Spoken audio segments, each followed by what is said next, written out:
You're invited to participate in a true multimedia experience coming to a home near you.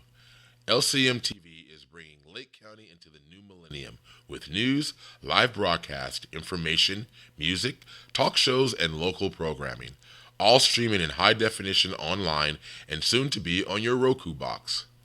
Join us at lcm-tv.com or be a part of our studio audience. You can also watch the shows at lakecomagazine.com as we provide programming to inform, enlighten, and maybe even enrage you. On Lake County Magazine Talk Show with Terry and Pete the Tax Guy, Wednesday mornings at 9 a.m. Like racing? Try the Checkered Flag Show, hosted by Ace Naylor on Tuesdays at 7 p.m. All ages and divisions in regional and national fields. Joni Lane brings a positive light to you every Monday at 3 p.m. Pasha Space brings an international flair as they discuss ecological, health, and social issues in Haiti with people around the world. End up your week with positive, conscious sounds on Saturday at 9 a.m. with Sister T on the Bridge. This show is also simulcast on KMEC 105.1 FM in Ukiah. Our latest show, LCM TV News, is brought to you live Mondays, Wednesdays, and Fridays at noon, and rebroadcast at 6:30 p.m. and noon daily, Tuesday, Saturday, and Sunday, featuring national, regional, and local news, weather, and sports. We have it all here for you on your local TV station, LCM TV. Join us online and soon on Roku, giving you access to all the best Lake County has to offer. We are LCMTV.com, your multimedia connection. Tune in for the fun. It's live TV at its best. And good afternoon. This is LCM TV News at noon. We're not your normal news. I'm Pete Schiffman. And I'm Amanda Gonzalez. And to start off with national news. A gunman opened fire at a movie theater in Louisiana on Thursday evening, killing 2 people and injuring at least 9 others before fatally shooting himself. The gunman, a 58-year-old lone white male, fired his weapon numerous times before shooting himself at the Grand Theater in Lafayette. The police know the gunman's identity but are not releasing it at this time. The shooter's body was still inside the theater and a coroner was on the scene. Injuries range from non-life-threatening to critical. There were about 100 people in the theater at the time of the shooting. Police believe the gunman fired shots only at the theater and had not waged an attack anywhere else beforehand. The shooting happened about 20 minutes into the showing of the movie Trainwreck. Governor Bobby Jindal, who was also at the scene, called the shooting an awful night for Louisiana. Lafayette is about 60 miles west of Baton Rouge. Outside the movie theater complex, hours after the shooting, a couple of dozen police cars were still at the scene. 2 inspectors general have asked the Justice Department to open a criminal investigation into whether sensitive government information was mishandled in connection with the personal email account Hillary Clinton used as Secretary of State. The request follows an assessment in a June 29th memo by the Inspectors General for the State Department and intelligence agencies that Ms. Clinton's private account contained hundreds of potentially classified emails. The memo was written to Patrick Kennedy, the Undersecretary of State for Management. It is not clear if any of the information in the emails was marked as classified by the State Department when Ms. Clinton sent or received them. The Justice Department was not decided if it will open an investigation. A spokesman for Ms. Clinton's campaign declined to comment. Mrs. Clinton's campaign declined to comment. She faced sharp criticism after her use of the account became public and subsequently said she would ask the State Department to release her emails. The department is now reviewing some 55,000 pages of emails. In a first batch of 3,000 pages that was released, for example, portions of 24 emails were eradicated because they were upgraded to classified status, but none of those were marked as classified at the time Mrs. Clinton handled them. In a second memo to Mr. Kennedy, sent on July 17th, the Inspectors General said that at least one email made public by the State Department contained classified information. The Inspectors General did not identify the email or reveal its substance.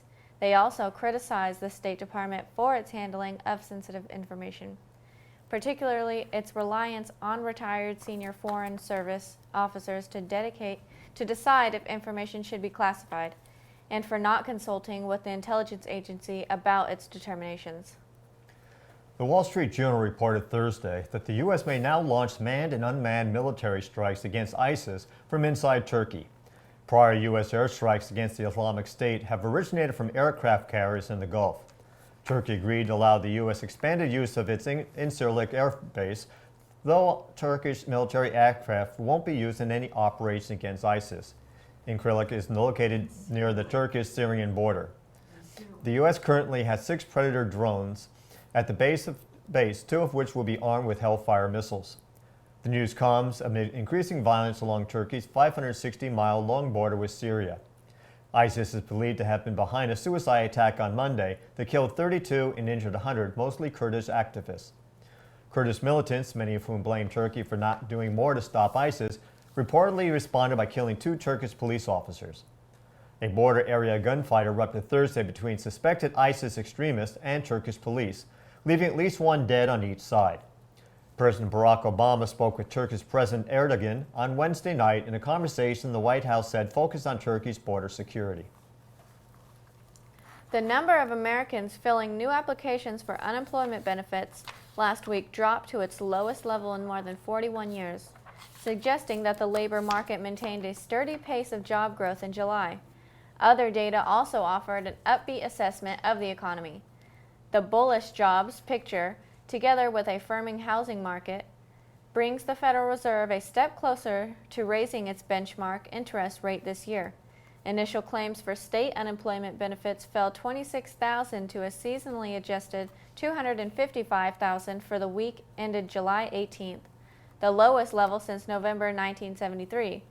Last week's drop probably exaggerates the strength of the labor market because claims were volatile during summer. When automakers usually shut assembly plants for annual retooling, Fed officials meet next week, but they are not expected to tighten monetary policy before September. The Fed has kept its short-term lending rate near zero since December 2008. The 4-week moving average of claims has been below the key 300,000 mark, which is normally associated with the sturdy job gains for 17 straight weeks. An unusually long stretch. The upbeat growth picture was also supported by a report from the Federal Reserve Bank of Chicago, which showed its national activity index rising to 0.08 in June after 5 consecutive months of negative readings. The gain was led by improvements in production and employment-related indicators. In a follow-up to a story we had on Wednesday, the mystery behind a Los Angeles gun fanatic found decomposing in a car last week as deep as his fiance's family said he was an alien hybrid secretly working for the government. Okay? The bizarre statement came Wednesday as the betrothed woman's lawyer identified the dead man as Jeffrey Allen Lash, almost 1 week after he was discovered rotting in his car parked on the street in the Pacific Palisades neighborhood. Los Angeles police have found more than 1,200 guns, nearly 7 tons of ammunition, bows and arrows, knives, machetes, and $230,000 in cash inside Lash's home last Friday. The collection was as odd as Lash's confessions to his soon-to-be wife, Catherine Nebron, that he was working as an undercover operative for multiple unnamed government agencies, according to her defense attorney, Harlan Braun. Braun said the story itself sounds totally crazy, but then how do you explain all this? There's no evidence he was a drug dealer, or he stole these weapons, or had any criminal source of income, no stolen property, all the stuff you'd look for. Lash was also believed to be an alien sent to Earth to protect us. This is according to Laura Van Bunker, the mother of 39-year-old Dawn Van Bunker, who used to work for Nebron. Authorities are still working to confirm the man's identity and figure out why he possessed so many cars and firearms, many of which were still in boxes or had price tags. Police do not suspect any foul play involved in his death, but there is an investigation into the cause. Braun said Nebron parked him in a car down the street from the condo they shared after he died. Van Bunker's worried mother, Laura Van Bunker, told KTLA that the family had become increasingly worried for her state of mind, especially after having spoken to her. It's worse than a Twilight Zone movie, and we've lived through hell, Laura Van Bunker told KTOA over the phone in reference to the odd case. Lash collapsed July 4th in a Santa Monica parking lot in front of his fiancée and his 39-year-old Dawn Van Bunker. The man had trouble breathing but refused to be taken to a hospital. The two women attempted to help Lash, but the 60-year-old died.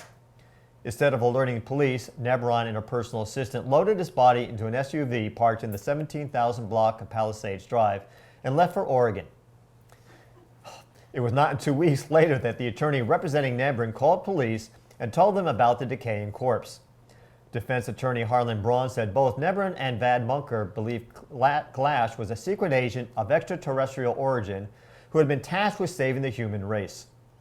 Nebron told her lawyer she did not contact police about Lash's death because she thought his handlers in the CIA or other intelligence agency would come and pick up his remains. On July 10th, a week after she was last seen heading to work in Santa Monica, Dawn Van Bunker's mother reported her missing because the 39-year-old mother of two took off without telling anyone. As of Thursday morning, Dawn Van Bunker has not returned from Oregon, but she did send her mother a letter apologizing for making her family worry for her. Mrs. Van Bunker's belief her daughter may be in the throes of a mental breakdown and wanted to come home to her teenage daughters and seek treatment. LAPD Deputy Chief Kirk Albanese told Los Angeles Times Jeffrey Lash's cache appeared to be a private collection and there was no evidence that he was selling the weapons or was licensed firearms dealer. Many of the guns had never been fired and some still had their price tags attached. There are a lot of expensive guns here, Chief Albanese told the LA Times. Harlan Braun, Nebron's attorney, said police also seized a number of SUVs modified for use on different types of terrains, including an amphibious vehicle and $230,000 in cash. Shirley Anderson, the longtime partner of Lash's late father, said she hadn't heard from Lash in 5 years. She was called by the LA County's coroner office last week and told that a body had been found. It was believed to be Lash. Anderson said that Lash, the son of a microbiologist, was set to follow in his father's footsteps and enrolled at UCLA in the 1980s to study to be a scientist. However, he dropped out and not much is known for his life after that, Anderson said. He was just a loner, and as far as we're concerned, the 93-year-old said. He just became weird, and because he changed all of a sudden. Anderson said she did not know Lash as had a fiancé. She also didn't know he collected guns, but said he would often go to gun shops. He was not very forthcoming about what he was doing, Anderson told the newspaper. He had to be doing something to collect all those guns. Officers said they needed 2 trucks to remove all the guns to a safe location. Commander Andrew Smith confirmed the arsenal included rifles, pistols, and shotguns. He told the LA Times, "Our truck couldn't carry it all. We had to go back and make another trip. The cause of the death has not been determined, but is not being treated as a homicide." Detectives want to find out why he had so many guns and examining the weapons to determine if they had been linked to any crime. Commander Smith continued, "We have a lot of work to do. Running the background, history, and legality of these weapons is going to require a tremendous amount of time." Never know who your neighbors are. Hybrid alien, huh? That's a good one. The jurors who convicted James Holmes of murder in the Colorado theater shooting unanimously decided Thursday that they can consider the death penalty in his sentencing. They said capital punishment is justified because Holmes murdered a large number of victims, caused a grave risk of death and 2 others, committed murder in a heinous, cruel, and depraved manner, and laid in wait or ambush. One factor jurors said prosecutors did not prove was that Holmes intentionally killed a child. But the other aggravating factors ensure that jurors will continue to consider whether he should die for his crimes. Prosecutors still must clear 2 more hurdles before Holmes can be sentenced to die. Prosecutors said Holmes wanted to murder as many as he could in the audience of more than 400 people, but failed to kill more than 12 because his assault rifle jammed. This defense offered no counterargument in this first phase of his sentencing. The defense will now lead the next phase, trying to show that his mental illness and other mitigating factors make it wrong to execute him in any case. Then jurors will, who knows?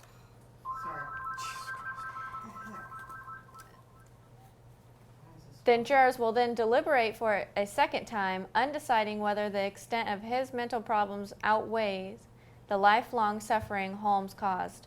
If so, the trial would end there with a life sentence instead of death penalty. If not, the sentencing will move into a third and final phase in which victims and their relatives would describe the impacts of Holmes' crimes. The U.S. Senate Appropriations Committee voted yesterday 16-14 on an amendment to allow state legal marijuana businesses to have access to banking services. Currently, both medical and recreational marijuana businesses are unable to access normal banking services because marijuana is not legal under federal law. This is an important issue for medical marijuana patients because denial of banking services means dispensaries must operate as a cash-only business. By forcing state-licensed dispensaries to operate on a cash-only basis, patients end up having to bring large sums of cash when traveling to a dispensary, placing them at risk. Being limited to cash only also forces additional expenses upon the dispensary, which ultimately leads to artificially inflated prices for medicine. Finally, patients risk the possibility of robbery, and state regulators will have increased difficulty verifying dispensaries' compliance with state laws. Hopefully, today's vote will lead to fully legal access to financial services for the marijuana industry, and the days of cash only will be a thing of the past. Nearly 8 years after panic on Wall Street tipped the country into a severe recession, federal regulators are still trying to minimize the risk to the overall economy posed by large banks. The Federal Reserve introduced new restraints on Monday that would apply to 8 of the nation's largest banks, which hold more than $10 trillion in loans and securities.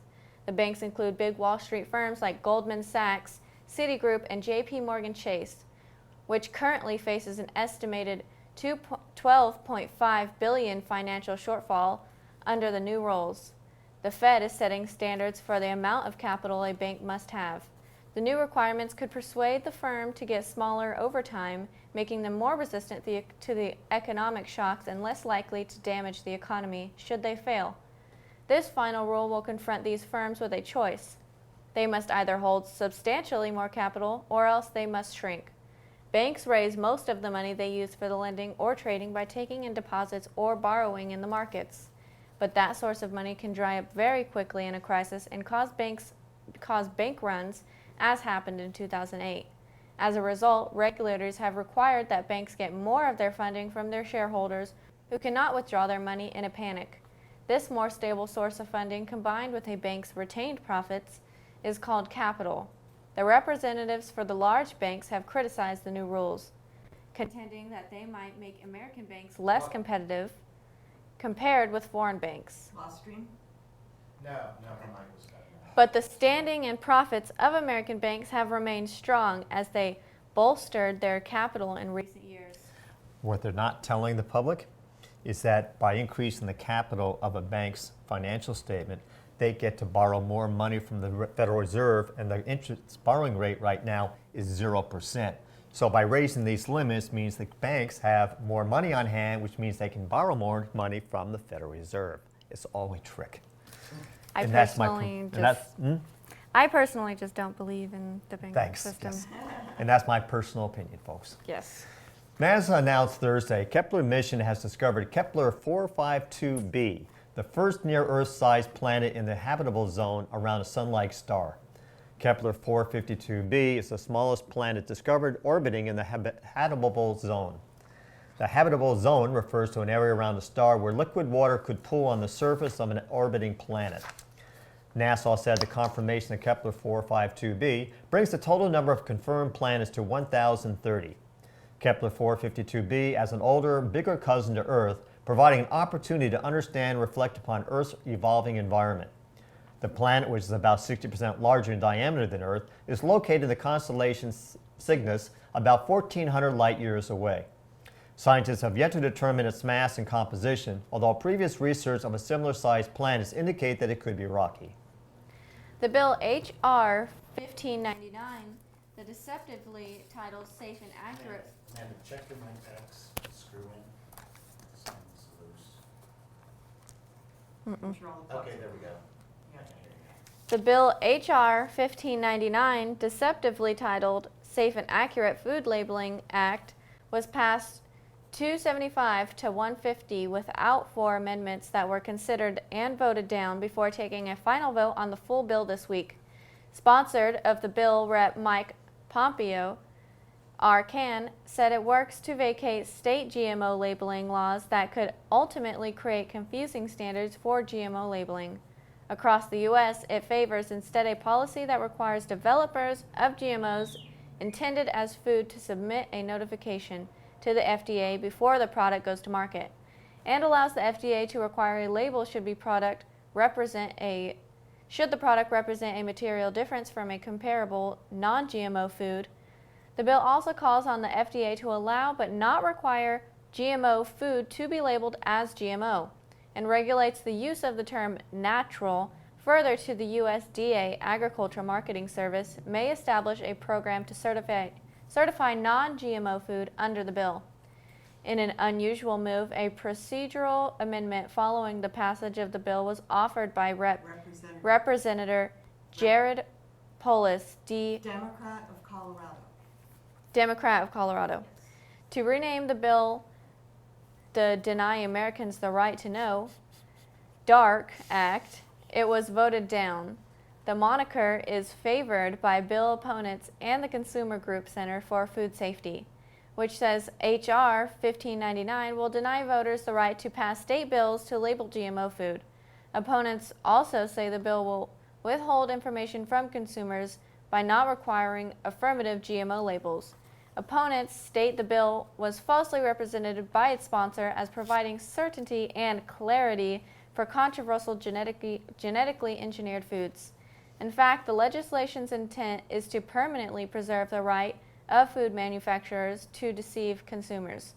We can only presume that the majority of representatives who voted in favor of this legislation were duped by the multi-million-dollar public relations and lobbying campaigns funded by Monsanto and Big Ag that falsely frame H.R. 1599 as pro-consumer and perpetuate the myth that GMOs, genetically modified organisms, have been thoroughly safely tested and proven safe, said Ronnie Cummins, International Director of the Organic Consumer Association. How else to explain why Congress would vote against science, against the more than century-old right of the states to legislate on matters relating to food safety and labeling, and against the 90% of Americans who are in favor of mandatory labeling of GMOs? To carry out a vast genetic experiment on the American public is outrageous, Cummins said. To continue to do it covertly without full disclosure is criminal. If necessary, we will mount the largest ever food and safety campaign in the U.S. history to prevent Congress from turning the DARK Act bill into law. Money talks to Congress. Sneaky. Yeah. Relaxing at his ranch outside of Austin, Texas, country music legend Willie Nelson discussed his plans to enter the marijuana market this fall. Nelson said he made the decision after the sale of recreational marijuana became legal in Colorado and Washington State in 2012. We're setting up business there, Nelson said, explaining that he hopes to have what he'll call Willie's Reserve available by September in Colorado. This product is one of the best they have to offer up there, he said. Nelson said he understands that there will be plenty of competition. You can go into any of the places in Colorado now and get good weed and smoke if you want to. He predicted that in less than a decade, recreational marijuana will be available in every state. I never thought I'd see the day that pot would be legal anywhere in the United States, he said. The bottom line is money, and once those old guys see how much money is being made in Colorado and Washington, all the places that is legal, they'll say. Hey, wait a minute. Me wanted to think about it, referring to lawmakers who are opposed to the legalization of marijuana. But for him, he said it was about more than just money. It's about social acceptance of marijuana. It'll generate talk, which is more important than money, he said. Coming up next is the regional news, and we'll be right back. To this toke.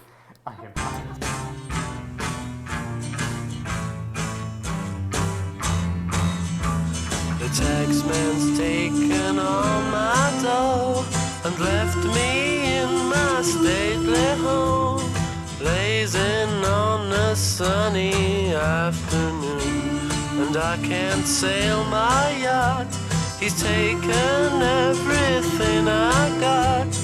All I've got's this sunny afternoon.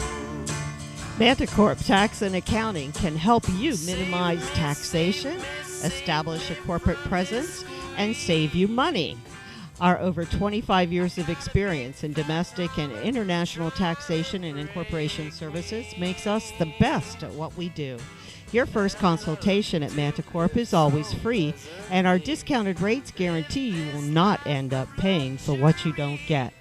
Try Manticorp today. For more information, call 707-701-6416 or email info@manticorpusa.com. In the summertime. And we're back with the regional news. The fast-moving wildfire burning near Lake Berryessa has grown to 6,900 acres and mandatory evacuations are still in place. The fire is only 15% contained. About 1,300 firefighters from multiple agencies are out battling the so-called RAG fire, according to CAL FIRE. The explosive fire broke out Wednesday in Napa County and quickly spread to Solano County, scorching drought-parched countryside just south and east of Lake Berryessa. Some structures are still threatened as mandatory evacuations remain in place for the Quail Bridge community in Yolo County. Evacuations have been lifted for the community of Golden Bear. So far, the fire has burned one outbuilding and damaged one home. The fire was sparked by a vehicle crash near Highway 128 and Rag Canyon Road on the southern end of the lake. The official cause of the fire, however, remains under investigation. Caltrans tweeted that the eastbound closure was moved to County Road 87 to allow the access to fire equipment. The closure on County Road 87 is expected to last for several days. Aided by parallel winds, smoke from the fire blanketed cities in three counties, Napa, Solano, and Yolo. On Wednesday and Thursday, the fire burning in brush-covered terrain that is rugged, steep, and difficult to access. Fire crews said it had been difficult to get equipment to the fire lines. The Red Cross has opened an evacuation center at the Winters Community Center located at 201 Railroad Avenue.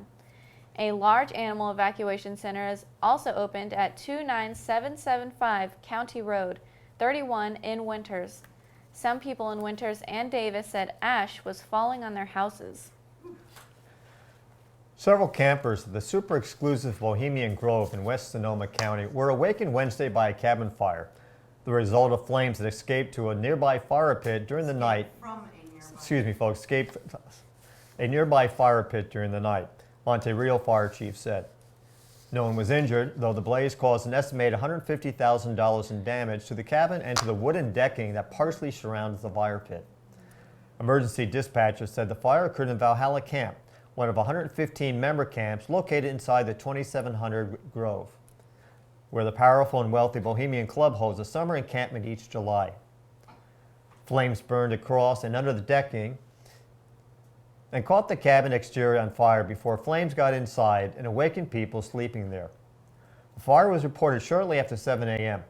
Two firefighters who worked for the Grove already were spraying water on the fire with a small pump when public fire personnel arrived from Monte Rio and Russian River fire departments. Conveniently for firefighters, Valhalla Camp is located a short distance inside the main gate at Bohemian Avenue and up a hill. The University of California system will raise the minimum wage for its employees and contract workers to $15 an hour.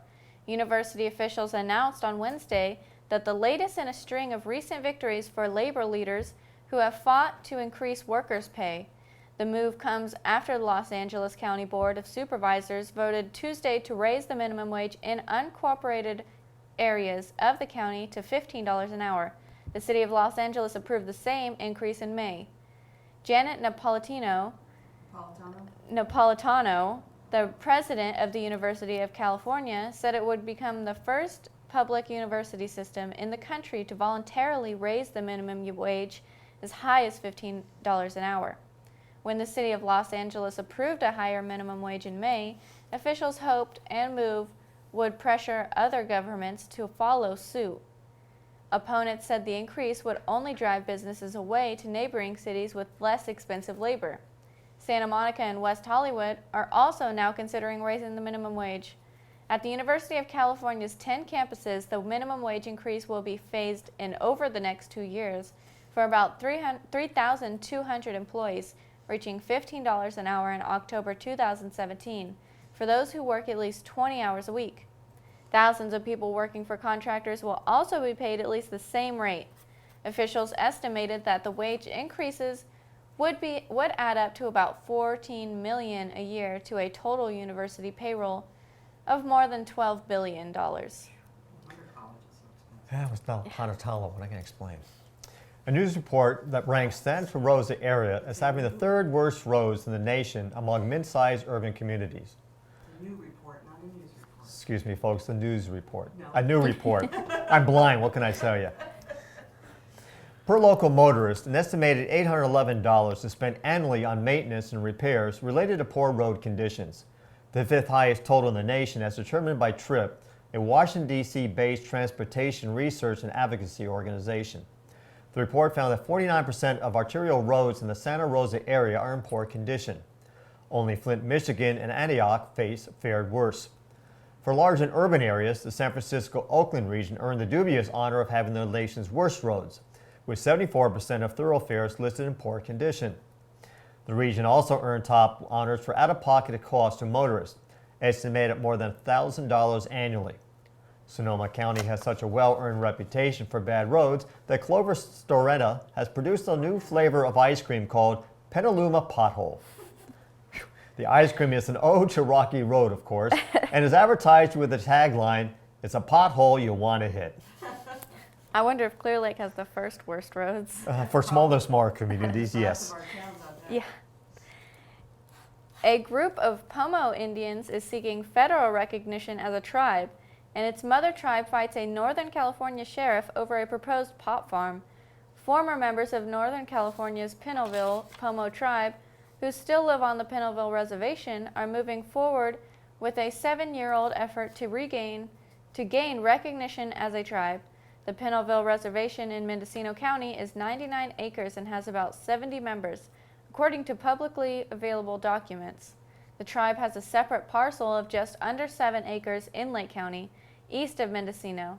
Both reservations are north of Ukiah. The group seeking recognition as the Ukiah Valley Pomo Indian Tribe includes somewhere between 11 and 43 people, according to court documents filed in 2011 and 2012. The October 2011 11 members sued the Secretary of the Interior and federal court, saying they had written a constitution and asking the Bureau of Indian Affairs to call an election to organize a tribal government. They had delivered a petition for this to the BIA in May 2009, but the Bureau let the review period lapse. Letters between the BIA and the group followed, with BIA saying the group did not qualify to hold a tribal election because it was not a federally recognized tribe. The group contended that as half-blood Indians living on a reservation, they qualified for an election under federal law. In May 2012, the court rejected the lawsuit, saying the group had failed to exhaust its administrative remedies. It did not rule on the question of whether they qualified to organize a tribal government. The group is continuing its efforts outside the court. The BIA recently completed a public comment period and will take at least 6 more months to decide. The plus-up version of the enhanced, Enhanced Fleet Modernization Program, called EFMP, allows low-income people with high-polluting cars to get thousands more dollars to help buy low or no-emission vehicles with funds from the Cap-and-Trade program. The system requires large businesses to pay for pollution under the 2006 Global Warming Solutions Act. Putting more green vehicles on the road is just one of the objectives of AB 32, California's 9-year-old greenhouse gas reduction law. The policy put California's economy under a carbon emissions cap, requiring the state to reduce to 1990 levels by 2020, or 15% of projected levels. The policy pulled together multiple existing policies in order to meet that goal. It built on a clean car law and renewable power and building efficiency rules. And it produced the nation's first cap-and-trade program involving most major polluters. Today, AB 32 remains one of the most ambitious emissions control plans in the world. Nearly 10 years later, state regulators say it's difficult to determine how the law has affected the state's economy. In the long term, they say, it's likely to have minimal impact. By most accounts, the state seems poised to hit the 2020 emissions target. But in 2013, emissions were still 6% above what they need to be. Under the law, cars are running more cleanly, more power humming through high voltage lines is coming from renewable sources, and big polluters must reduce their emissions or pay if they can't. I think everyone's watching what we do in the state of California, says Democratic State Senate President Pro Tem Kevin De Leon. Now policymakers want to see farther reaching goals. De Leon is authorizing legislation that would double energy efficiency in buildings, dramatically increase the use of renewable energy, and cut petroleum use in vehicles by 50%, all in the next 15 years. Weeks from now, lawmakers may commit to a much steeper downward trend in carbon. Next up is the local news, and we'll be right back.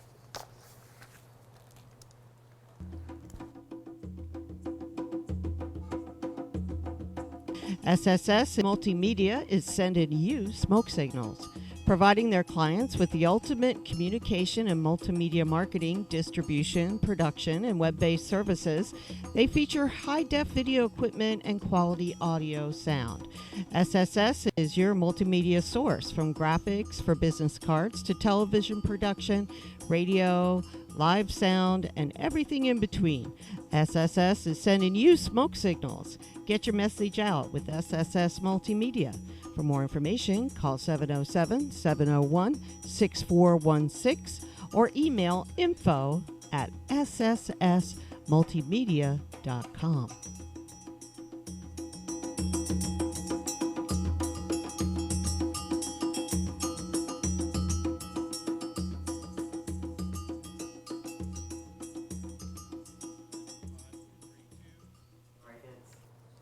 That's you, right? And back with local news. Breaking news. A 24-year-old Clear Lake resident led law enforcement on a high-speed pursuit in a stolen car that lasted for half an hour on Thursday night. At about 10:20 p.m., law enforcement attempted to stop a silver Acura TL in front of Carl's Jr. on Highway 53 and Dam Road when he failed to stop and engage them in pursuit. The driver, 24-year-old Mario Mirabella, was driving in excess of 100 miles per hour during the pursuit. At 10:25 per scanner traffic, CHP, Clear Lake Police, and Lake County Sheriff's Department was in pursuit of the vehicle on Morgan Valley Road in Lower Lake. At one point, a CBD patrol car had a flat tire and had to fall back while another unit assisted. By 10:29 p.m., Mirabella was back on Highway 53, headed towards the junction of Highway 20. Sheriff's deputies requested spoke strips in advance, but none were available. At this time, Mirabella was reported to have passed 4 cars in a double yellow line. Within a minute, he was at Foothill Drive in Clear Lake Oaks. He circled around several streets before heading back into Clear Lake at 10:33. At this time, law enforcement determined that he was carrying a scanner, so they switched to an emergency channel.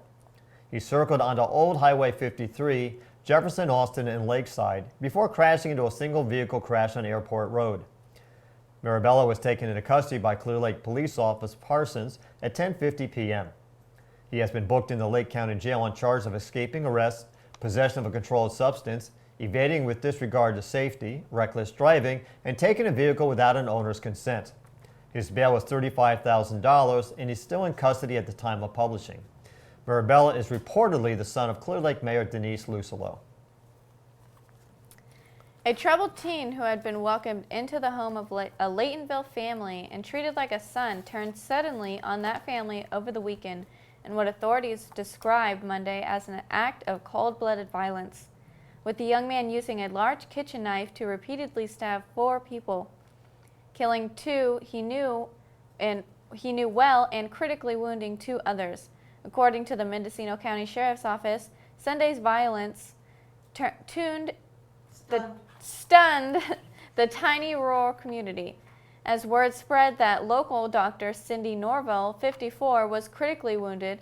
Her son Tio Palmieri, 17, and husband Coleman Palmieri, 52, were killed in the attack. Norville's 52-year-old brother, who was visiting from Canada with his 15-year-old daughter, suffered life-threatening wounds.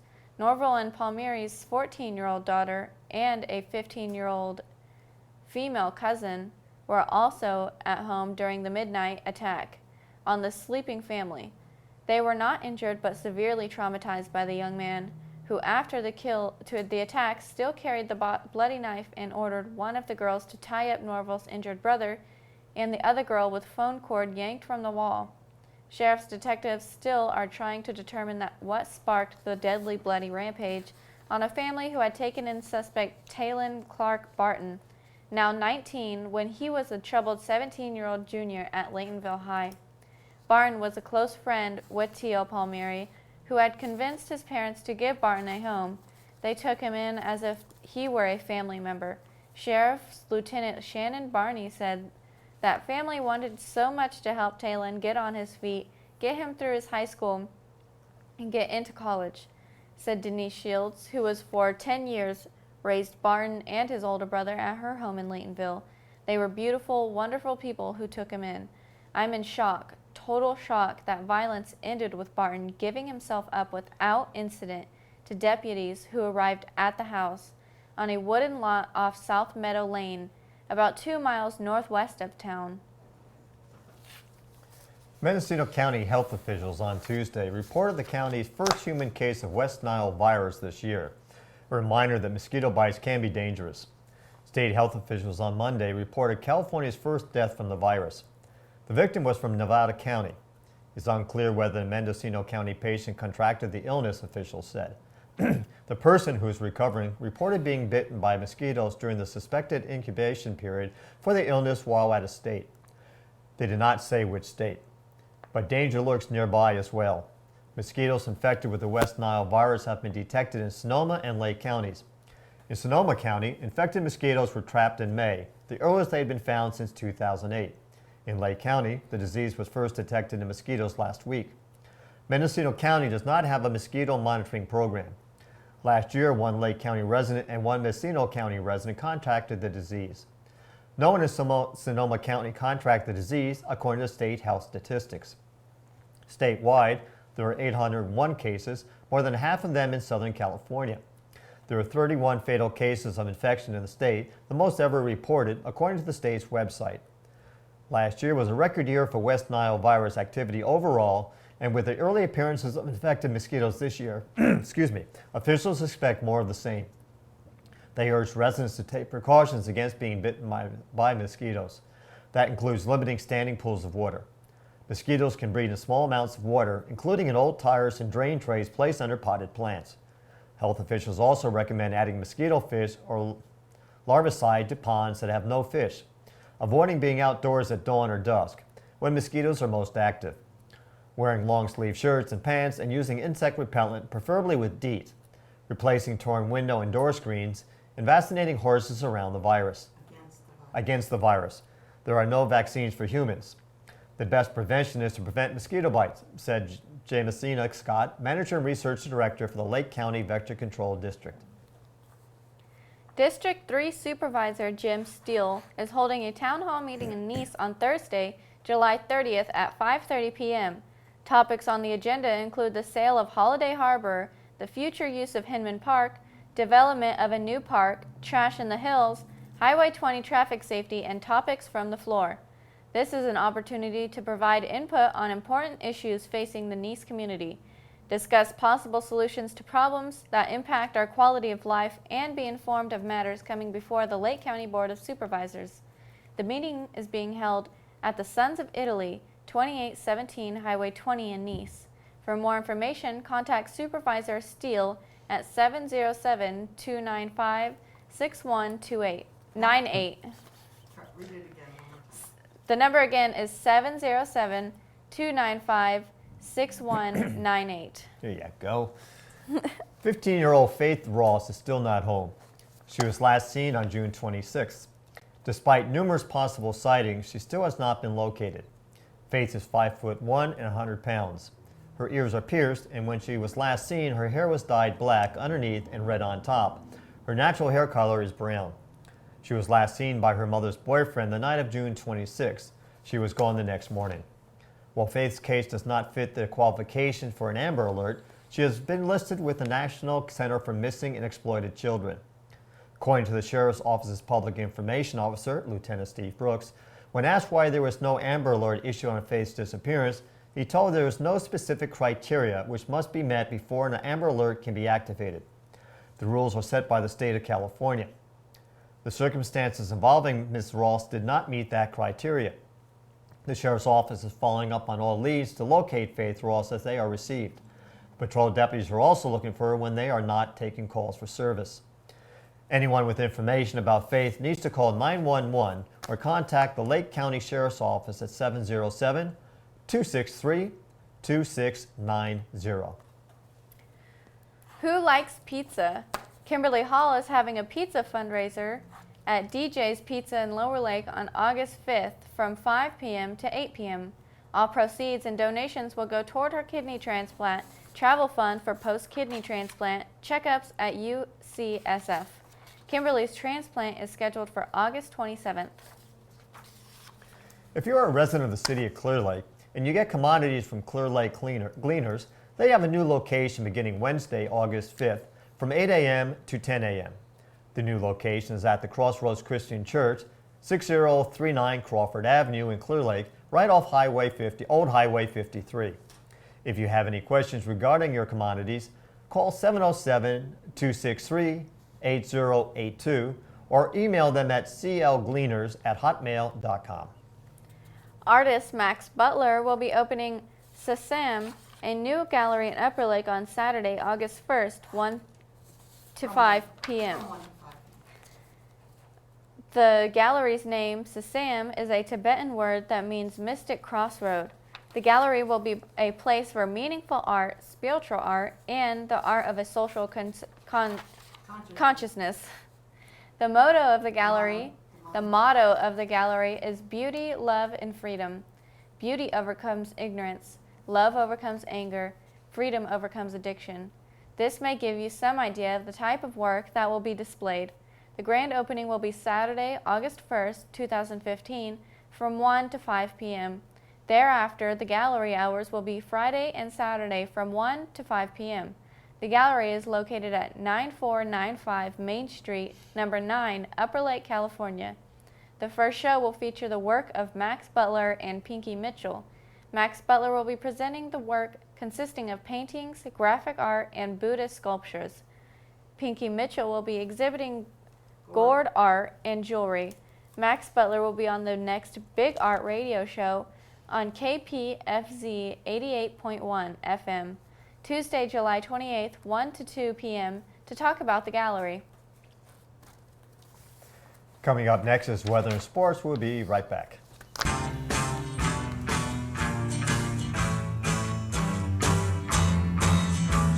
The taxman's taken all my dough and left me in my stately home, blazing on a sunny afternoon. And I can't sail my yacht, he's taken everything I got.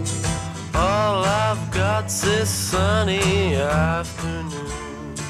Manticorp Tax and Accounting can help you minimize taxation, establish a corporate presence, and save you money. Our over 25 years of experience in domestic and international taxation and incorporation services makes us the best at what we do. Your first consultation at Manticorp is always free, and our discounted rates guarantee you will not end up paying for what you don't get. Try Manticorp today. For more information, call 707-701-6416 or email info@manticorpusa.com. In the summertime. And we're back with the weather. Your weather for today and the weekend. Today's forecast will have mainly sunny skies with a high of 88 degrees. Winds from the south-southwest at 10 to 15 miles per hour.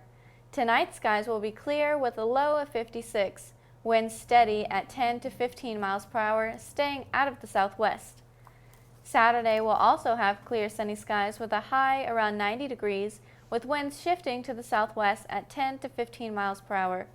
Saturday night skies will be clear.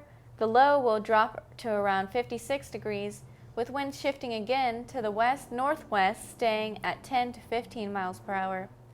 Sunday, the clear sunny skies continue, but temperatures will only reach about 88 degrees, with winds coming directly from the west at 10 to 20 miles per hour. And for Monday, we'll have mainly sunny skies, temperatures back up to 93 degrees, and winds shifting to the west-northwest at 5 to 10 miles per hour. Night temperatures will drop down to around 59 degrees, and winds will shift to the south at 5 to 10 miles per hour. Wow, that's a bunch of shifting winds. Yeah. Very shifty. In sports today, baseball trade deadline looms a week away, but the A's leaped into action Thursday, sending pitcher Scott Kazmir to division rival Houston for 2 minor league prospects. A's general manager Billy Beane made the deal with his gaze fixed firmly on the 2016 and beyond. Kazmir will become a free agent after the season, and the A's stand at 44-53 after Thursday's 5-2 loss to Toronto, in last place in the American League West.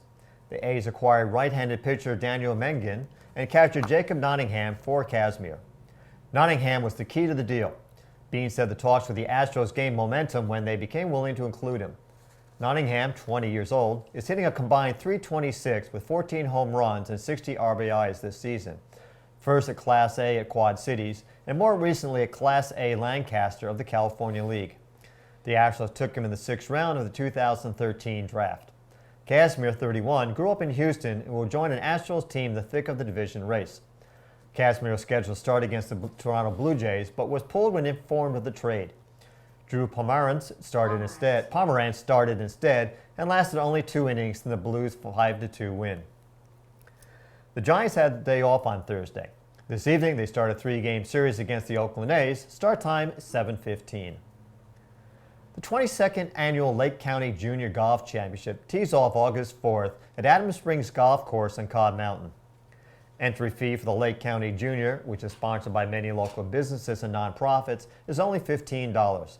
It includes golf, lunch, tee prices, and awards. The event is open to both boys and girls aged 10 to 17. Age is based on the date of the tournament. There are boys and girls flights for ages 10 to 11, 12 to 13, 14 to 15, and 16 to 17, as well as awards for overall boys and girls champions. Entry and payment must be received by no later than August 1st at 4 p.m. Golfers can call Adams Springs at 928-9992 after 10 a.m. on August 3rd for their tee times. Tournament tee times begin at 8 a.m. and run through 10 a.m. Older golfers will play 18 holes, while the 10 and 11 flights will play 9 holes. Checks should be made payable to Lake County Junior Golf and mailed to John Berry, 2844 Buckingham Drive in Kelseyville, 95451. Consistent with NorCal Junior tournaments, the Lake County Junior will not allow caddies. Spectators and fans must remain 30 feet away from all contestants. Spectators' advice is prohibited and will result in penalty or disqualification under the rules of golf. Contestants can carry their own bag or use a pull car. Motorized carts are prohibited. Have you ever tried to order a McGangbang at McDonald's? For Made some her reason. What about a land, air, and sea? These legendary secret menu items are real things. According to a McDonald's manager in Scotland who dished on a Reddit Ask Me Anything when user Joshua Tree posed the question, can you confirm the validity of this secret menu? Also, what is the one item you would recommend customers not to order? Reddit user Orchid Hibiscus, who identified himself as a McDonald's employee for over 3 years, confirmed what McDonald's menu hackers have been discussing for years. You can order from the secret menu just like with any of our sandwiches. You can add, remove, change ingredients by special request, and these are called grill orders. For example, a Big Mac with no pickles. For the uninitiated, a land, air, and sea burger is pretty much the surf and turf Golden Arches style with a Big Mac, McChicken, and Filet-O-Fish all slammed together.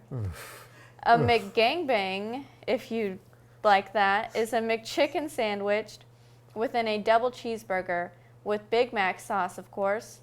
These aren't official McDonald's creations, said Orchid Hibiscus.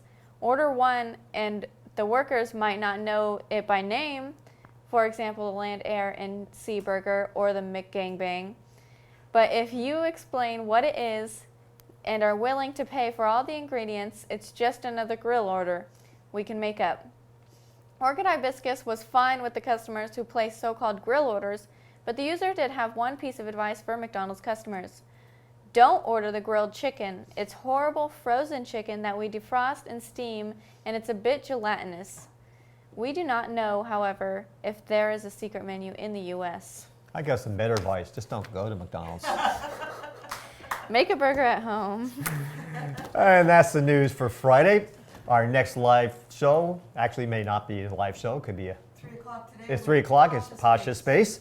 And we'll be back on Monday, same time, same place, same internet station. We'll join you then. Thank you for watching.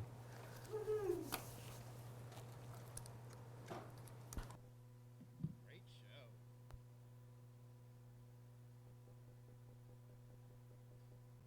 That name, though, a McGangbang?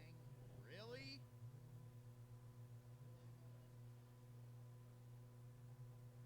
And they might have